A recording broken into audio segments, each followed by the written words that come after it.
Hello guys, জি বাংলার কোণে দেখা আলো সিরিয়ালে আজ যা ঘটে গেল তা দেখে আমরা স্তম্ভিত। আমরা ভেবেছিলাম বনলতা জেলে যাওয়ার পর লাজু আর অনুভব হয়তো শান্তিতে দিন কাটাবে, কিন্তু ময়ূক যে এতটা নিচে নামতে পারে তা আমাদের কল্পনার বাহিরে ছিল। আজকের পর্বে আপনারা দেখবেন এক ভয়ঙ্কর দৃশ্য।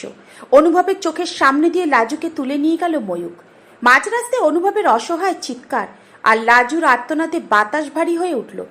ময়ূক কেন লাজুকে অপহরণ করলো? অনুভব কি পারবে তার ভালোবাসাকে উদ্ধার করতে? আজকের এই দীর্ঘ ভিডিওতে আমরা প্রতিটি সেকেন্ডের রোমহর্ষক বর্ণনা দেব। ভিডিওটি শেষ পর্যন্ত দেখুন, কারণ শেষে রয়েছে এক বিরাট রহস্যের সমাধান। গল্পের শুরুটা হয় খুব সুন্দরভাবে। লাজু আর অনুভব ঠিক করে তারা মন্দিরে গিয়ে পুজো দিয়ে আসবে এবং তাদের নতুন জীবনের আশীর্বাদ নেবে। লাজু খুব সুন্দর একটা লাল শাড়ি পরেছে আর অনুভব তাকে দেখে মুগ্ধ, কিন্তু বেরোনোর সময় থেকে একের পর এক অশুভ লক্ষণ দেখা দিচ্ছিল। লাজুর হাতে পুজোর থালা পড়ে যায় আর অনুভবের গাড়ির কাঁচ হঠাৎ করেই ফেটে যায়। লাজু একটু ভয় পেলেও অনুভব তাকে সাহস দেয়।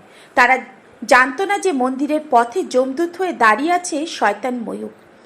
শহর থেকে একটু দূরে নির্জন রাস্তায় যখন অনুভবের গাড়িটি পৌঁছালো, তখন হঠাৎ একটি কালো রঙের বড় গাড়ি তাদের পথ আটকে দাঁড়ালো।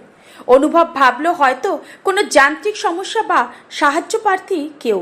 সে গাড়ি থেকে নামতেই জনাচারেক লোক মুখ থেকে গাড়ি থেকে বেরিয়ে এলো। তাদের হাতে ছিল ধারালো অস্ত্র। ঠিক সেই সময় গাড়ির ভেতর থেকে বেরিয়ে এলো ময়ূক। তার চোখে তখন প্রতিহিংসার আগুন।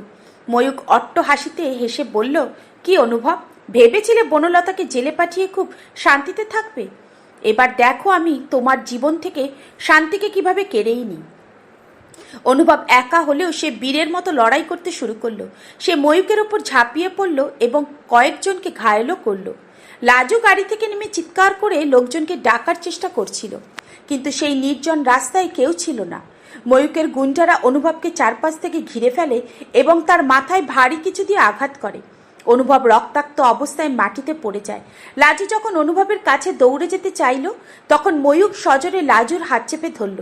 লাজুর আর্তনাদ তখন ওই জঙ্গলের রাস্তায় প্রতিধ্বনি হচ্ছিল। ময়ূক লাজুকে টানতে টানতে তার গাড়ির দিকে নিয়ে যেতে শুরু করলো। লাজু বারবার অনুভবের নাম ধরে ডাকছিল এবং ময়ূকের হাতে কামড়ে দেওয়ার চেষ্টা করছিল, কিন্তু ময়ূকের গায়ের জোরের কাছে লাজু হেরে গেল। ময়ূক লাজুকে জোর করে গাড়ির পেছনের সিটে তুলে দিল এবং দরজা লক করে দিল। অনুভব ঝাপসা চোখে দেখল তার চোখের সামনে দিয়ে লাজুকে নিয়ে ময়ূকের গাড়িটা ধুলো উড়িয়ে চলে গেল। অনুভবের সেই অসহায় চিৎকার, লাজু, আজ দর্শকের চোখে জল এনে দিয়েছে। ময়ূক যাওয়ার সময় এক ভয়ঙ্কর হুমকি দিয়ে গেল। সে লাজুকে নিয়ে এমন জায়গায় যাবে যেখানে অনুভব কোনোদিনও পৌঁছতে পারবে না। কিছুক্ষণ পর অনুভবের জ্ঞান ফিরলে সে টলতে টলতে উঠে দাঁড়ায়। তার সারা শরীর রক্তে ভেজা। সে দ্রুত পকেট থেকে ফোন বের করে পুলিশকে খবর দেয় এবং নিজের বাড়িতে ফোন করে সব জানায়। অনুভবের মা আর বাড়ির সবাই খবর শুনে কান্নায় ভেঙে পড়েন।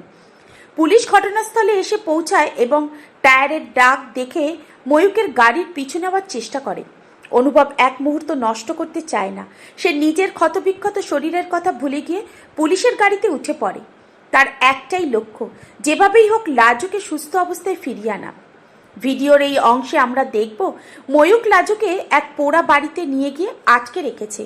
ময়ূক লাজুকে শাসাচ্ছে যে সে যদি ময়ূকের কথা মতো দলিল সই না করে তবে সে অনুভবকে মেরে ফেলবে। কিন্তু লাজু আজ আর সেই ভীতু মেয়েটি নেই। সে ময়ূকের চোখে চোখ রেখে বলল, আমার অনুভব সাহেব আমাকে ঠিক খুঁজে বের করবে আর তুমি জেলে পৌঁছবে ময়ূক। লাজুর এই তেজ দেখে ময়ূক আরও রেগে যায় এবং তাকে এক অন্ধকার ঘরে তালাবন্ধ করে রাখে। এদিকে অনুভব আর পুলিশ ময়ূকের লোকেশন ট্র্যাক করার চেষ্টা করছে। তো দর্শক, ময়ূকের এই ন্যাক্কারজনক কাজ আপনাদের কতটা রাগান্বিত করেছে? অনুভব কি পারবে সঠিক সময়ে পৌঁছে লাজুকে উদ্ধার করতে? ময়ূকের এই অপরাধের পর কি তারা ফাঁসি হওয়া উচিত নয়? আপনাদের মূল্যবান মতামত আমাদের কমেন্ট বক্সে লিখে জানান। কোণে দেখা আলোর আগামী পর্বে আমরা দেখব অনুভবের সেই রুদ্ধশ্বাস উদ্ধার অভিযান। সব ধামাকার আপডেট সবার আগে পেতে আমাদের চ্যানেলটি এখনই সাবস্ক্রাইব করুন। ভিডিওটি ভালো লাগলে লাইক ও শেয়ার করতে ভুলবেন না।